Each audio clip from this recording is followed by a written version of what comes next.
제가 계시록 사경회를 저번에 말씀드린 것처럼 이스라엘의 구원에 대해서 이제 완성을 했고 그걸 갖다가 이제 수양회 때 쭉 발표를 하려고 했는데 얼굴을 맞대고 내가 정말 형제들하고 하고 싶은 말이 뭘까? 정말 형제들하고 하고 싶은 말이 뭘까? 그걸 생각해 보니까 그건 십자가더라고요. 십자가. 근데 십자가인데 그걸 제가 시간이 없어 준비를 못했어요. 그래서 이걸 해야 되는데 하다가 결국 이거 저기 어차피 시간도 없고 그래서 이스라엘의 구원에 대해서 완성을 더 확실하게 하자. 그래서 그걸 하고 이제 마치고 이제 집에서 파일들을 형제 자매님들한테 보내고 왔는데 어제인가요? 그저께인가요? 제가 시간이 하나 땡겨졌잖아요. 땡겨져서 오늘 아침 오늘 저녁에 하는 게 아니라 시간이 하나 더 남은 게 있다 그래가지고 아이고 주님께서 이거 하라고 하시는 건가 보다 이렇게 생각이 돼서 어제 하루 종일 이거를 했습니다. 낮에 계시록 사경회를 어제 했나요? 그저께 했죠? 어제 했어요. 그래서 밤에 발표를 하려고 그랬는데 어젯밤에 누가 발표를 했죠? 형제가 발표를 하는 도중에 제가 내가 좀 메시지가 게 있구나. 그걸 제가 깨달아서 그걸 보충하느라고 어젯밤에 못했어요. 그래서 밤중에 다시 완성을 해서 가지고 왔습니다. 제가 사실 계시록하지만 계시록보다 훨씬 제가 형제 자매님들하고 나누고 싶었던 그 말씀이고 제 인생 가운데서 가장 형제 자매님들하고 나누고 싶은 말이라고 한다면 제 동영상에 올려놨지만 뭡니까? 권리를 포기함하고 이 십자가 말씀이 아닐까 저는 그렇게 생각을 합니다. 제목은 그 부활의 능력이라고 달았습니다. 계시록 13장에 보시면 그의 머리 하나가 상하여 죽게 된 것 같더니 그 죽게 되었던 상처가 나음에 온 땅이 이상히 여겨 짐승을 따르고 여기 보면 그라고 하는 자는 이제 적그리스도를 얘기를 하죠. 근데 그 적그리스도가 상하여 죽게 된 것 같다가 상처가 나았다 이렇게 돼 있는데 여기 보면은 사실은 이 상하여 죽게 됐다 하는 이 원문을 보시면은요 죽은 것처럼 보인다 이런 뜻 아니겠습니까? 말 자체가. 그런데 예수님도 보면 예수님께서 일찍 죽임을 당한 것 같더라라는 표현이 있거든요. 계시록에. 그래서 예수님도 죽임을 당한 것 같더라. 똑같은 원문의 표현입니다. 죽게 된 것 같더니 이거 하고요. 그래서 실제로는 이 적그리스도가 죽었다가 이제 다시 살아나는 그런 장면이라고 사람들이 해석을 하고 있습니다. 그래서 말하자면 부활인데 이건 참 부활은 아니죠. 왜냐하면 오직 하나님만이 참 부활을 하시게 하시는 분이기 때문에 거짓 부활입니다. 어떤 면에서 거짓 부활이냐면 참 부활은 내가 죽으면 내가 새로운 몸을 입으면서 내 인격이 그대로 부활을 하는 거잖아요. 그죠? 근데 여기 짐승은 부활을 할 때 그 다른 옛날에 5왕 중에 한 명이 그 7 중에 속한 자가 다시 와서 부활해서 8번째 왕이 된다고 하지 않았습니까? 그래서 인격이 틀린 어떤 자가 다시 들어오는 것을 얘기하고 또 그 옛날에 죽었던 자가 다시 살아서 오는 것은 성경적으로 그럴 리가 없기 때문에 아마도 옛날에 이 죽었던 그 왕 뒤에 역사하던 어떤 영이 이 사람의 몸을 빌어서 들어오는 것이라고 저는 생각을 하고 있고요. 그래서 여하튼 그런 면에서 적그리스도가 거짓 부활을 하게 됩니다. 근데 문제는 뭐냐면 여기 온 땅이라는 표현이 있어요. 온 땅이 그를 따른다고 성경은 말하고 있습니다. 근데 제가 지난번 그 메시지를 드렸을 때 이 온 땅이 누구냐라고 했을 때 그것은 신자와 불신자를 포함한 세상에 있는 사람들을 말한다고 말씀을 드렸었어요. 왜냐하면 성경이 그 온 땅 말고 땅에 거하는 자들이라는 자들이 또 나오거든요. 땅에 거하는 자들 그건 뭐냐면 불신자들 얘기합니다. 땅에 터를 받고 땅에 소망을 두고 땅에 이렇게 으쌰으쌰 하면서 사는 그런 사람들을 가리켜서 땅에 거하는 자들이라고 했는데 이 온 땅은 땅에 거하는 자들을 포함할 뿐만 아니라 신자들을 다 포함하는 그런 것이다라고 제가 말씀을 드렸었고요. 그러면 이제 문제는 뭐냐면 무엇을 이상히 여겨서 짐승을 따르는가 하는 질문이 나오죠. 왜 사람들이 이렇게 짐승을 따른다고 했는데 뭘 이상히 여겨서 짐승을 따르는가? 그것은 분명히 여기서 말씀하신 것처럼 죽게 되었다가 나았기 때문에 다시 말해서 부활을 이상히 여겨서 짐승을 따르는 것이다. 이렇게 우리가 생각할 수 있겠습니다. 근데 또 두 번째 문제는 뭐냐면 그러면 부활을 왜 사람들이 이상히 여기느냐 하는 거죠. 불신자들이 부활을 이상히 여겨서 짐승을 따르는 것은 당연합니다. 왜냐하면 그들은 믿지 않은 자들이기 때문에 그리스도의 부활도 믿지 않았고, 그래서 이 세상에 부활이 없다고 생각했던 사람들이기 때문에, 이전에 부활은 없다고 생각했기 때문에 불신자들이 이상히 여겨서 짐승을 따르는 건 당연해요. 그런데 온 땅이 이상히 여긴다고 했기 때문에 여기는 신자들도 포함되어 있는 가능성이 있기 때문에, 그러면 짐승을 따르는 자 중에서 주님을 믿은 자들이 짐승을 따를 수 있다는 얘기입니다. 그죠? 그래서 마태복음 24장에 보시면 주님 말씀하신 것처럼 거짓 그리스도들과 거짓 선지자들이 일어나 큰 표적과 기사를 보여 할 수만 있으면 택하신 자들도 미혹하게 하리라, 이렇게 했는데요. 불신자들이 부활을 처음 보고 믿기에 짐승을 따른다고 하지만 신자들은 왜 이것을 이상히 여겨서 짐승을 따르는가? 신자들은 예수 그리스도께서 죽었다가 살아나신 것도 믿는 자들인데 어떻게 신자들이 부활을 보고 이상히 여겨서 짐승을 따를 수가 있는가? 이런 질문들이 나올 수가 있는 것이죠. 그래서 제가 생각할 때는, 자, 우선 보시면 복음을 믿고 그리스도를 주로 받아들인 신자들은 복음의 핵심에 그리스도의 죽음과 부활이 있음을 알고 있지 않습니까? 우리가 어떤 자가 예수님을 믿었다 했을 때 그분의 십자가 사건을 빼고 믿을 수는 없지 않습니까? 그래서 그분이 죽었다가 살아나신 것을 믿는다고 다 얘기를 하고 있어요. 근데 퀘스천은 뭐냐면, 그럼에도 불구하고 신자들이 왜 부활을 이상히 여기는가? 다시 말하여 신자들 중 어떤 이들이 미혹을 당하기 쉬운가라는 질문을 우리가 할 수가 있습니다. 어떤 자가 정말 미혹을 받아서 이 부활을 이상히 여겨서 짐승을 따르겠는가, 이런 얘기죠. 그것은 그들이 주님의 부활을 듣고 믿었지만은 그들의 삶 속에서 부활의 능력을 체험하지 못했기 때문이다. 저는 그렇게 생각을 합니다. 신자들 중에서 그 내면적으로 부활의 능력을 체험하지 못한 자는 그 부활이 너무나 이상하게 생각되어서 짐승을 따르게 될 거다. 삶 속에서 부활의 능력을 체험하는 것이 그리스도인들의 삶의 핵심이기 때문입니다. 내가 그리스도는 믿고 구원을 받았으나 내 삶 가운데서 주님의 능력을 내 삶 가운데 적용시키고, 그래서 부활의 능력으로 나의 삶의 면면 이런 것들을 참 체험하지 못한 자들은 이 미혹되기 쉽다라고 저는 생각을 합니다. 로마서 6장, 그러므로 우리가 그의 죽으심과 합하여 침례를 받음으로 그와 함께 장사되었나니 이는 아버지의 영광으로 말미암아 그리스도를 죽은 자 가운데서 살리심과 같이 우리로 또한 새 생명 가운데서 행하게 하려 함이니라. 이제 주석에 보시면 바울은 비록 잠깐 동안의 일이지만 침례를 받을 때 물속에 몸을 잠그는 일을 그리스도와 함께 장사되는 일로 묘사하였다. 그죠? 우리가 침례를 줄 때 사람이 물속에 들어갔다가 올라올 때 그것이 바로 죽음과 다시 새 사람이 되는 것을 얘기한다. 우리가 이제 동영상 침례가 있으니까 거기 보시면 자세히 그것에 대해서 제가 설명을 드렸습니다.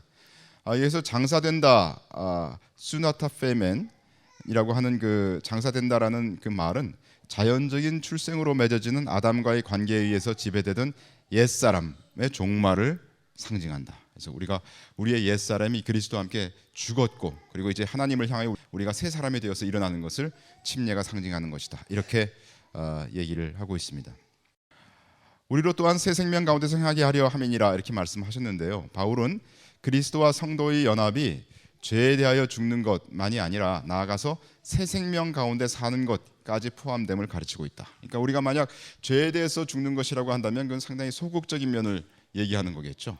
그러나 우리가 이 땅 위에 하나님께서 남겨두신 이유는 새 생명 가운데 살게 하기 위해서, 선한 일을 위해서 남겨두셨다고 했기 때문에 새 생명 가운데 사는 것, 다시 말해서 적극적인 면까지 포함됨을 가르치고 있습니다. 이 말은 성도가 단순히 죄의 영역에서 벗어난 것만을 의미하지 않고 보다 적극적으로 의의 영역에서 살게 되었음을 보여주고 있다. 그래서 우리가 예수 그리스도를 통해서 우리가 전도를 할 때 죄 사함을 받았다라고 얘기하는 것은 좋지만 그것은 사실은 처음이라는 것이죠. 그러니까 기초라는 것이죠. 그리고 그건 소극적인 면이고 어떤 면에서는 앞으로 훨씬 더 적극적인 면들이, 의를 행하는 이런 면들이 우리 삶 가운데 남아있고 그것을 하나님께서 우리에게 명령하신 것이다 라고 얘기를 하고 있다는 거죠. 뿐만 아니라 이것이 예수께서 이 세상에 오신 것이 양으로 생명을 얻게 하고 더 풍성히 얻게 하려는 것이라고 하는 그 말씀과 잘 조화를 이루고 있습니다.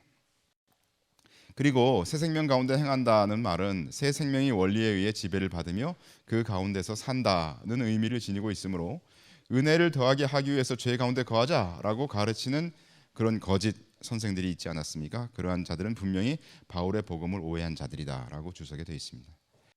즉 그리스도 안에서 새 생활을 하기 이전의 죄의 종로로 타던 옛사람이 그리스도와 함께 십자가에서 죽었음을 의미한다.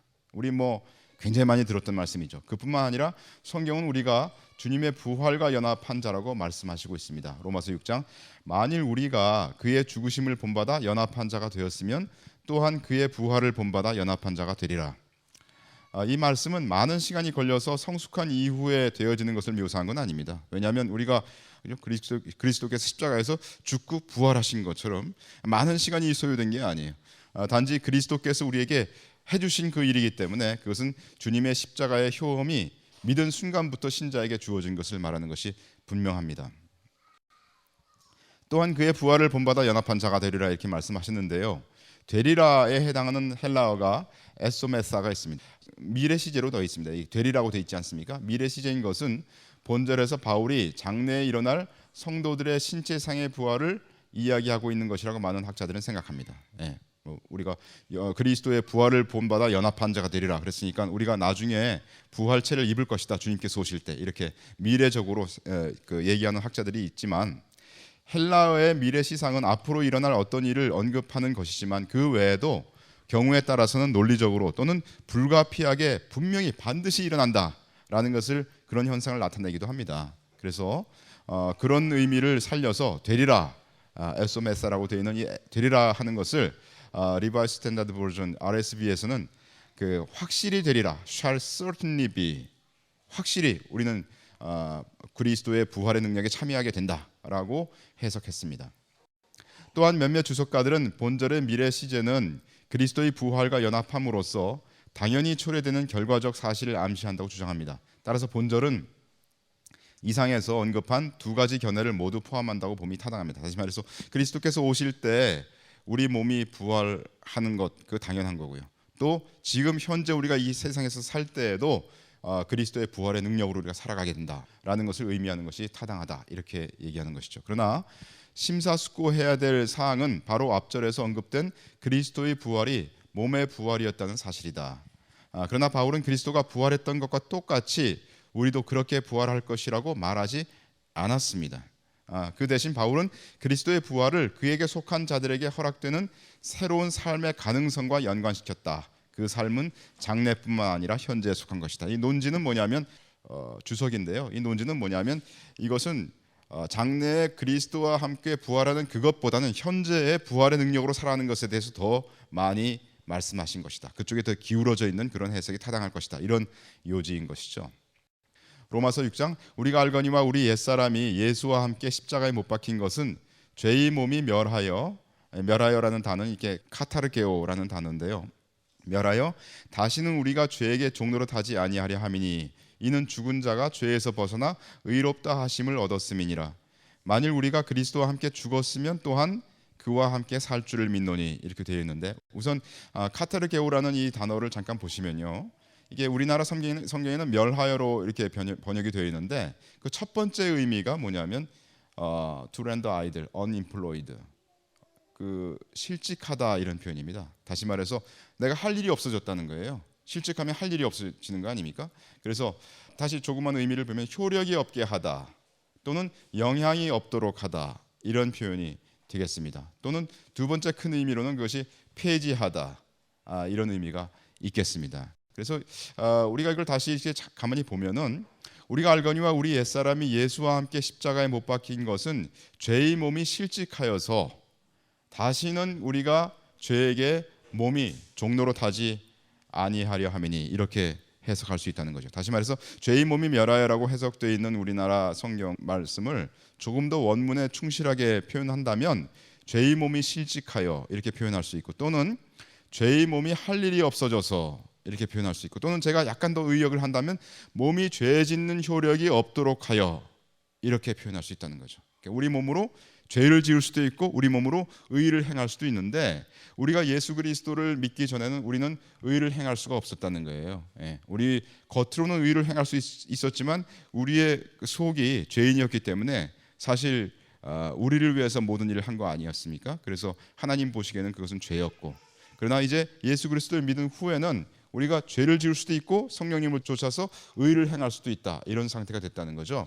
그런데 하나님께서 우리에게 여기서 말씀하신 건 뭐냐면 우리를 구원하신 목적이 우리 옛사람, 옛날에 죄를 짓던 예수 그리스도를 믿기 전의 나, 그 죄를 짓던 그 사람이 이제는 할 일이 없어졌다는 겁니다. 다시 말해서 더 이상 죄를 짓지 않도록 하나님께서 우리를 이렇게 하셨다 이런 얘기죠. 그 몸이 실직했다. 죄를 짓던 그 몸이 실직했다는 겁니다. 그래서 그 몸이 죄를 짓던 거에 대해서는 실직했으니까 의를 행하는 것에 이제 취업했다 이런 얘기죠. 다른 말로 얘기를 해서 우리가 몸으로 죄를 짓는 것은 우리의 옛사람이 죄를 짓도록 몸에게 명령을 하기 때문인데 주님께서 십자가에 죽으실 때 하나님께서 우리 옛사람을 주님과 함께 죽임으로써 우리의 몸이 죄 짓는 데에는 효력을 발휘하지 못하도록 하였다라고 우리가 해석할 수 있겠습니다.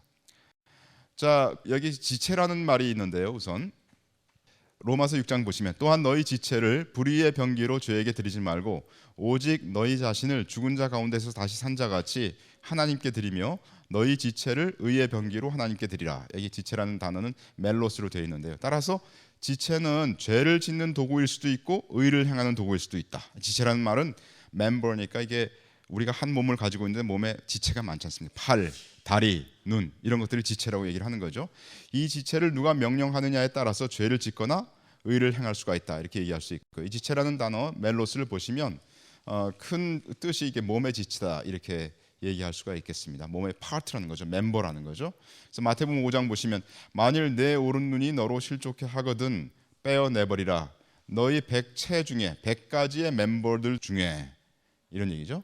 너희 백체 중 하나가 없어지고 온 몸이 지옥에 던지우지 않는 것이 유익하며 따라서 지체는 온 몸의 한 부분을 말하고요. 실제로 우리가 뭘 행한다, 우리가 뭐 죄를 짓는다 또는 의를 행한다라는 것은 이 지체를 움직여서 행하는 것이다라는 것을 알 수가 있습니다. 그죠? 그래서 이제 우리가 그 성경에서 말씀하신 것을 보면 이렇게 되어 있습니다.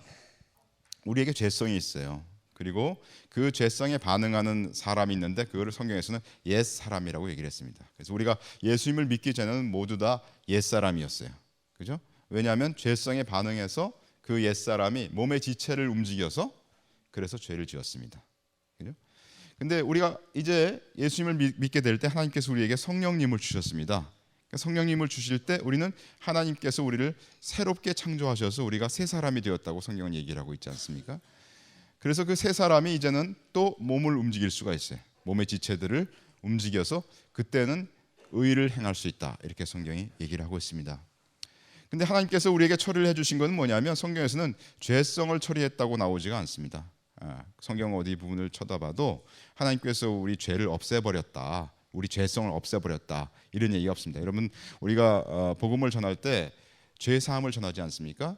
근데 사실 그 죄 사함이라고 하는 것은 죄성을 사했다 이런 뜻이 아닙니다. 그 죄를 사했다 그러는 게 성경에 보시면 forgiveness잖아요. 사함이 forgiveness of sins로 되어 있습니다. 우리가 낱낱이 행했던 모든 죄들을 하나님께서 십자가에서 피를 흘려주심으로 용서를 해주셨다 이런 뜻이거든요. 그래서 십자가의 피는 우리의 낱낱이 죄악들 행했던 그 행위들을 전부 그 용서해 주신 것을 얘기하십니다. 그러나 하나님께서 우리에게 성경을 살펴보시는 forgiveness of sin이라는 그런 표현은 없습니다.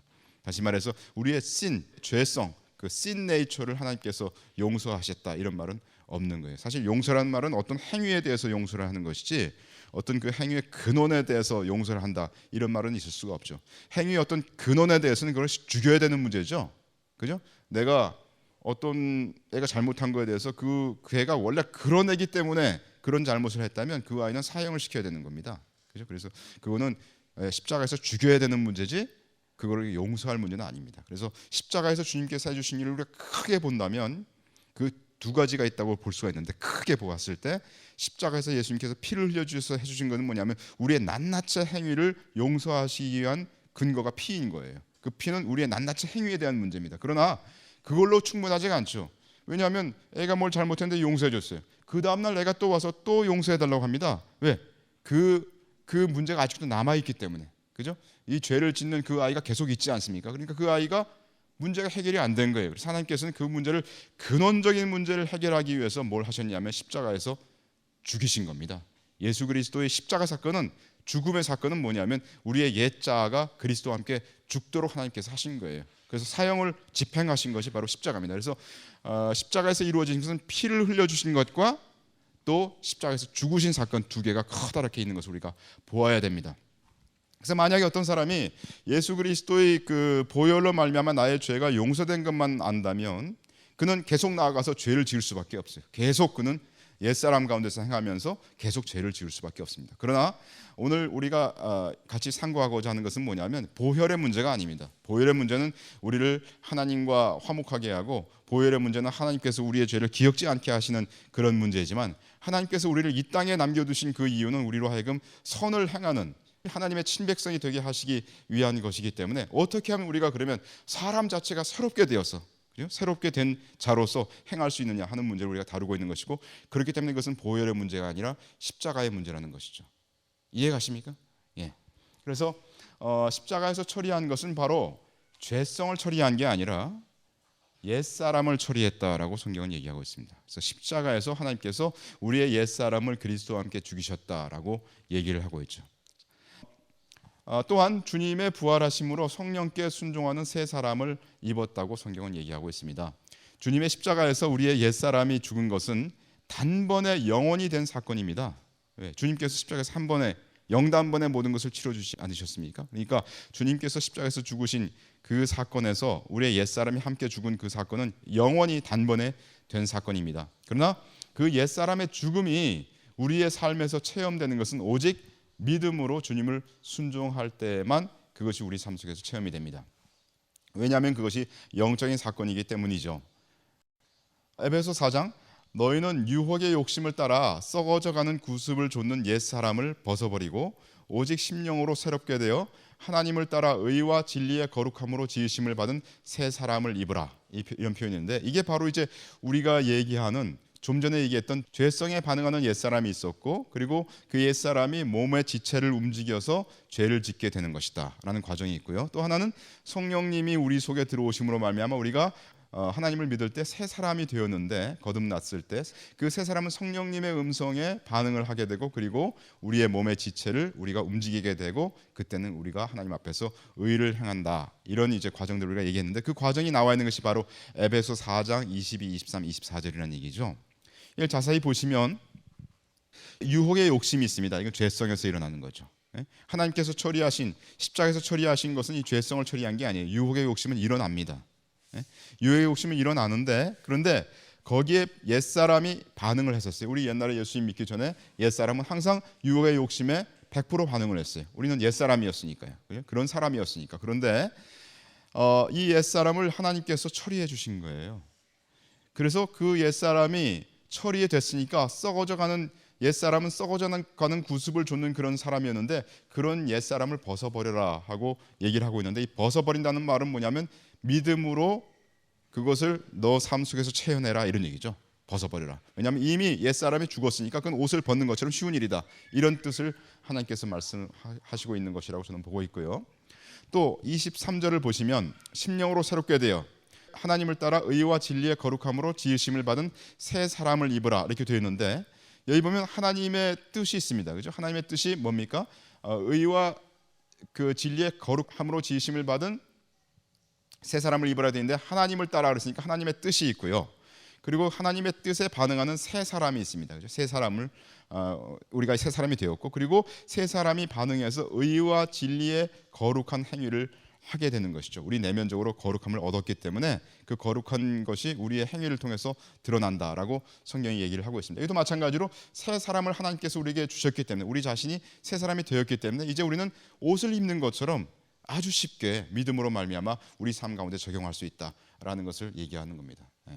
누구든지 옷을 입는 건 굉장히 쉽죠. 아침에 일어나서 추우면 옷을 입고, 그리고 더우면 옷을 벗고 하는 것은 굉장히 쉬운 것 아닙니까? 마찬가지로 믿음으로 하나님 앞에서 우리가 이와 같이 옛사람을 십자가에서 죽으신 예수 그리스도께서 죽으실 때 우리 옛사람이 함께 죽은 이 사실을 우리 믿음 가운데서 체현시키고, 또 우리 삶 가운데서 의와 진리의 거룩한 그와 같은 행위를 하는 것은 옷을 입고 벗는 것처럼 쉽다.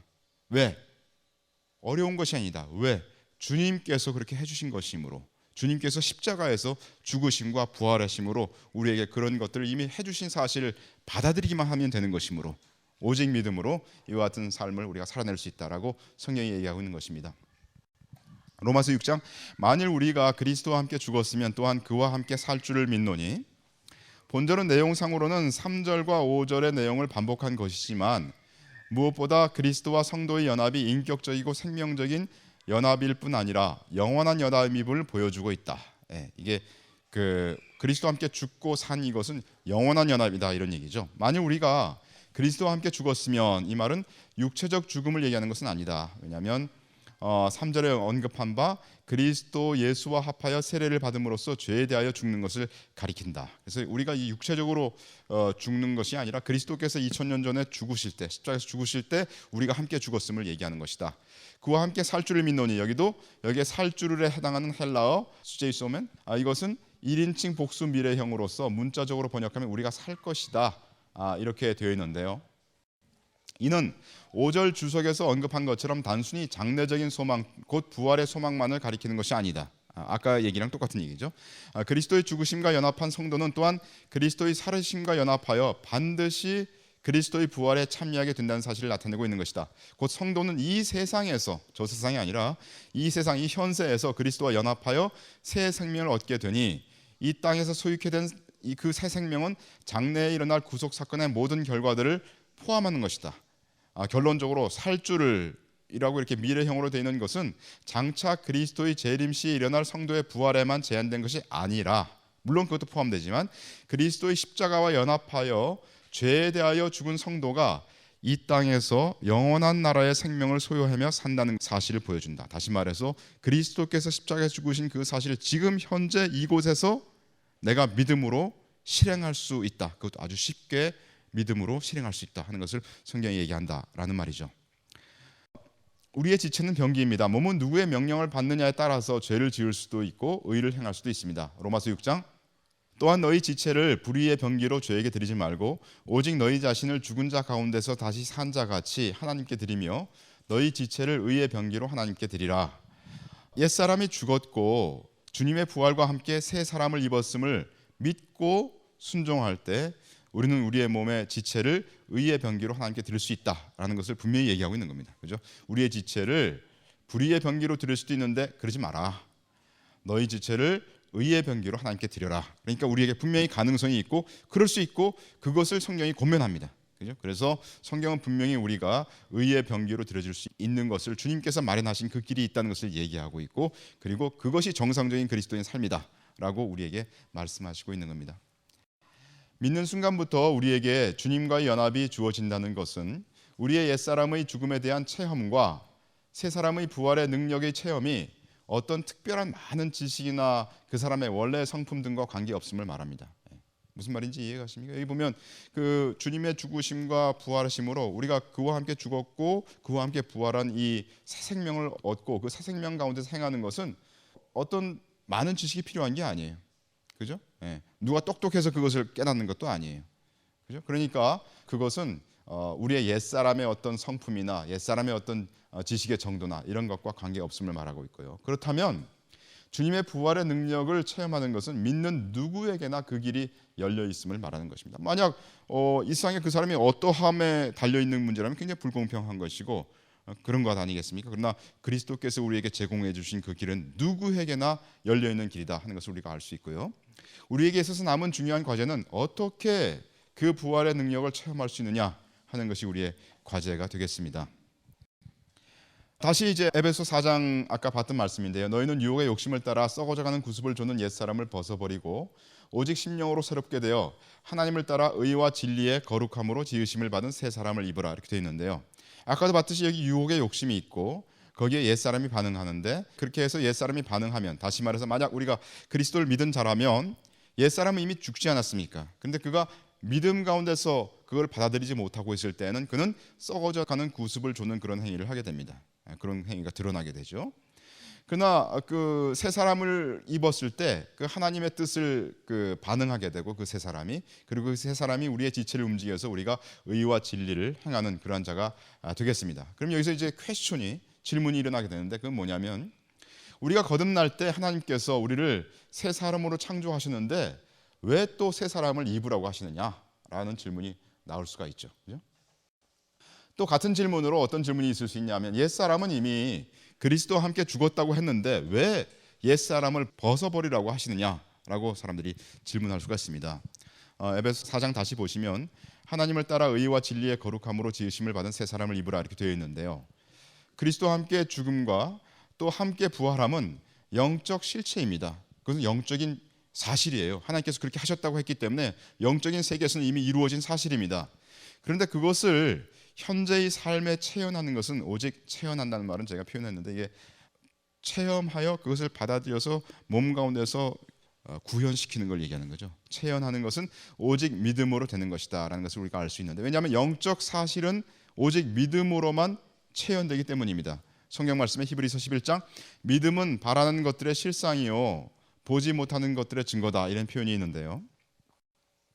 믿음은 바라는 것들의 실상이요라는 말에서 이 실상에 해당하는 헬라어 후파스타시스라는 이 단어는 후퍼라는 이 단어는 아래라는 전치사입니다. 아래라는 뜻의 후퍼하고 서게 하다 또는 확립하다라는 의미를 가진 동사 히스테임이라는 단어가 있는데 그 두 개의 단어를 합성한 그런 단어가 되겠습니다. 후파스타시스라는 이 단어가요.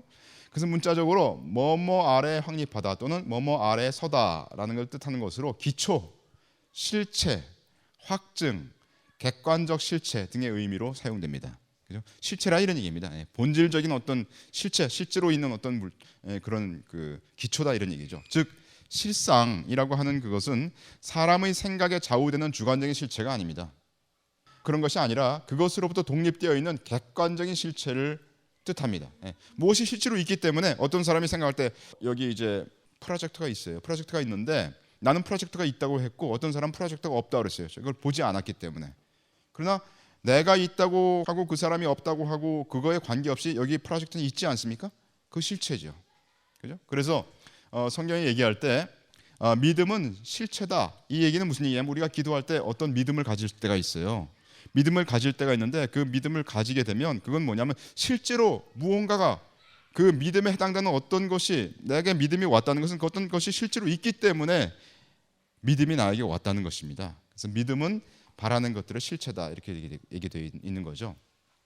이러한 객관적 실체는 그리스도인들의 믿음에 확신을 더하는 근거이다. 바꿔 말하면 믿음은 그리스도인이 객관적 실체를 확신하는 것이라고 말할 수 있다. 이렇게 이제 주석에 되어 있습니다.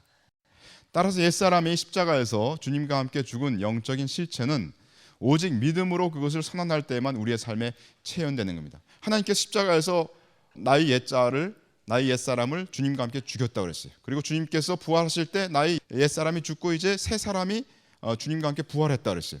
난 그걸 느끼지 못하죠. 왜냐하면 그건 영적인 사실이기 때문입니다. 영적인 사실은 우리의 오감으로 체험할 수 있는 것이 아닙니다. 그죠? 영적인 사실은 우리의 혼적으로 체험할 수 있는 그런 것들이 아니에요. 그런데 영적인 사실이 실체가 있는데 그것을 내 삶 가운데서 감동하고 체험할 수 있게 하는 것은 무엇이냐면 믿음이라는 채널을 통해서 그것이 내 삶 가운데 적용될 수 있다 이런 얘기죠. 그것이 바로 히브리서 11장의 말씀입니다. 마찬가지로 주님과 함께 우리가 부활하여 새 사람이 되었다고 하는 영적 진리도 오직 믿음으로 그것을 선언할 때에만 우리의 삶에 체현되는 것입니다. 믿음의 삶은 자동적으로 되는 것이 아닙니다. 어떤 사람은 내가 예수님을 믿었기 때문에 하나님께서 나를 다 인도하실 것이기 때문에 내가 할 일은 아무것도 없어졌기 때문에 수동적인 자세로 하나님만을 바라보고 기도할 때 어떤 생각이 끌리는 대로 내 자신을 맡기는 그게 관상기도 아닙니까? 관상기도를 하게 되면 결국은 귀신에게 붙잡히게 된다라는 것을 우리가 알 수가 있는 것이죠. 그래서 믿음의 삶은 자동적으로 되는 것이 아니라 주님께 내가 순종하는 결단을 통해서 되는 것임을 알 수가 있습니다. 로마서 6장 이와 같이 너희도 너희 자신을 죄에 대하여는 죽은 자요 그리스도 예수 안에서 하나님을 대하여는 산 자로 여길지어다. 이 여길지어다가 우리의 결정을 얘기하는 거예요. 내가 그렇게 믿음 가운데서 순종하겠다 하고 결단하는 그 과정이 바로 있어야 된다라고 성경이 말씀하시고 있는 겁니다. 우리가 우리 자신에 대해서 그렇게 새 사람을 입었음을 여길 것을 하나님은 우리에게 명령하셨다. 우리 정신세계가 그냥 가만히 수동적으로 있는 것이 아닙니다. 우리 정신세계가 우리의 혼이 우리의 의지가 하나님 앞에 내가 순종하리라 하고 결단해야 될 것을 성경은 우리에게 말씀하시고 있는 것이죠. 골로새 2장 너희가 침례로 그리스도와 함께 장사한 바 되고 또 죽은 자들 가운데서 그를 일으키신 하나님의 역사를 믿음으로 말미암아 그 안에서 함께 일으키심을 받았느니라. 분명히 그리스도와 함께 죽고 함께 부활한 것은 영단번에 이루어진 사건이다, 이런 얘기죠. 왜냐하면 여기 과거로 되어 있지 않습니까? 예. 하나님의 역사를 믿음으로 말미암아 그 안에서 함께 일으키심을 받았다, 이미 되었다라고 성경이 얘기하고 있습니다. 골로새서 3장 너희가 서로 거짓말을 말라 옛사람과 그 행위를 벗어버리고, 여기에서도 이 벗어버려라 하는 이 얘기는 뭡니까? 믿음으로 옛사람과 그 행위를 벗어버리라고 명령하고 계신데, 옛사람은 이미 그리스도 안에서 죽었는데 그것을 믿음으로 받은 자는 옛사람의 행위를 벗어버리게 내 삶 가운데서 믿음으로 체현하게 된다 하는 것을 성경 말씀이 말씀하시고 있는 것이죠. 갈라디아서 5장 그리스도 예수의 사람들은 육체란 말은 여기 사르크스, 보통 그 죄성이 육체에 있다고 성경이 얘기하고 있는데요. 그 육체 사르크스와 함께 그 정과 욕심을 십자가에 못 박았느니라. 이 못 박았다는 이 말은 스타우로우라고 되어 있는 이런 단어입니다. 근데 그걸 이제 킹제임스 버전으로 보시면 그리스도께 속한 사람들은 그 육신을 애정과 정욕과 함께 십자가에 처형하였느니라, 이런 표현이 되어 있고요. 근데 이 육체라는 것은 인간의 부패성을 가리키는데 그것은 모든 죄악의 근원이다, 이렇게 이제 주석에 되어 있고, 정이라고 하는 이 말은 정과 욕심을 십자가에 못 박았다. 이 정이라는 말은 의지적으로 하려고 하지 않아도 자동적으로 일어나는 죄악의 심리를 가리키고, 욕심은 무섭게 일어나는 죄에 대는 욕구를 말한다. 말하자면 우리가 죄성이 무섭게 우리 자신을 옥죄고 있는 이런 모습들을 말씀하시고 있는 것이죠. 그런데 십자가에 못 박았다라는 이 말은 뭐냐면, 그 그리스도 예수의 사람들은 육체와 함께 그 정과 욕심을 십자가에 못 박았다, 이렇게 되어 있지 않습니까? 정욕을 십자가에 못 박았다라는 그 의미는 그것을 현세에서부터 아주 없애버렸다는 의미가 아닙니다. 왜냐하면 현세의 기독신자에게서 정욕이 아주 없어진다는 교리는 성경의 다른 부분에도 없기 때문이죠. 주석에도 그렇게 나와 있습니다. 이것은 죄성을 지닌 육신이 없어졌다는 것을 뜻하는 것은 분명히 아니다라고 우리가 얘기할 수 있고요. 우리가 주님께서 십자가에서 죽으실 때 우리 옛사람이 죽었지만 우리의 죄성은 그 여전히 육신 가운데 있다고 하지 않았습니까? 그런데 그거는 2000년 전에 주님께서 십자가에 달리실 상황이고, 여기서는 이제 그리스도 예수의 사람들이 어떻게 하느냐의 문제예요. 이건 그리스도께서, 하나님께서 해주신 문제가 아니라 그리스도 예수의 사람들은 어떻게 할 거냐, 이 문제인데, 그리스도 예수의 사람들은 육체와 함께 그 정과 욕심을 십자가에 못 박았다. 그렇기 때문에 그것은 다시 말해서 옛사람이 주님과 함께 죽었다는 사실을 믿음으로 받아들여서 십자가를 짐으로 말미암아 행하게 될 때 효과적으로 십자가에 못 박는 것이다, 우리 그리스도인들이. 그렇게 우리가 이해하면 되겠습니다. 이 부분에 대해서 우리가 나중에 다시 얘기를 할 것입니다. 요한일서 1장 만일 우리가 죄 없다 하면 스스로 속이고 또 진리가 우리 속에 있지 아니할 것이요, 이렇게 되어 있는데요.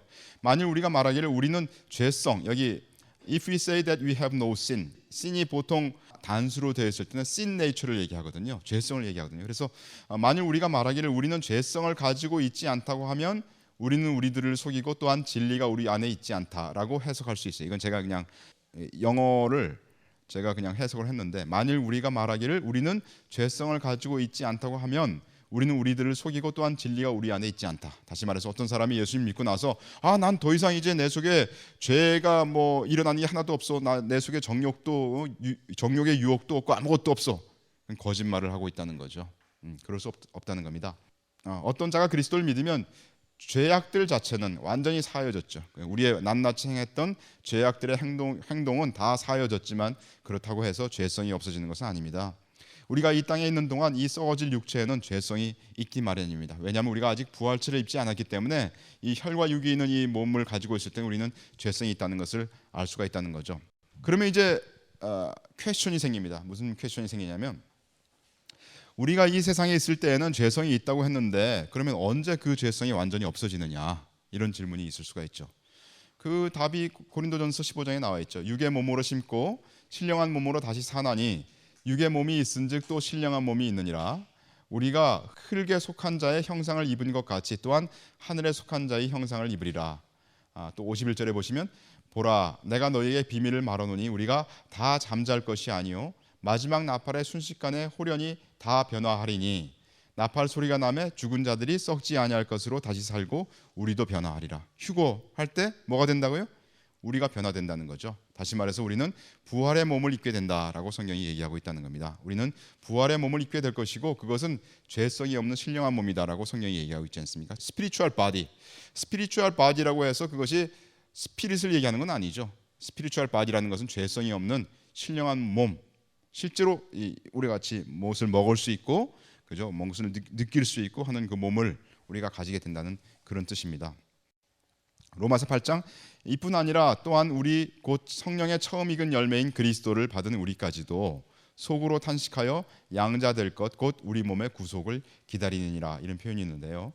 우리는 신령한 몸을 입는 그것을 이제 몸의 구속이라고 표현을 했습니다. 우리가 지금 현재는 하나님 앞에서 하나님의 영을 받음으로 말미암아 우리의 영의 구원이 있다고 얘기하지 않습니까? 그런데 마지막 날 우리가 주님 앞에 그 부활체를 입고 서게 될 때, 그때 우리는 신령한 몸을 입는 몸의 구속을 받게 된다라고 성경이 얘기를 하고 있습니다. 따라서 우리가 이 땅에 사는 동안에 우리 안에는 죄성 또는 육체의 소욕이 있음을 인지해야 됩니다. 그러기에 육체의 소욕과 성령의 소욕이 서로 싸움을 우리 안에서 발견하고 있는 거죠.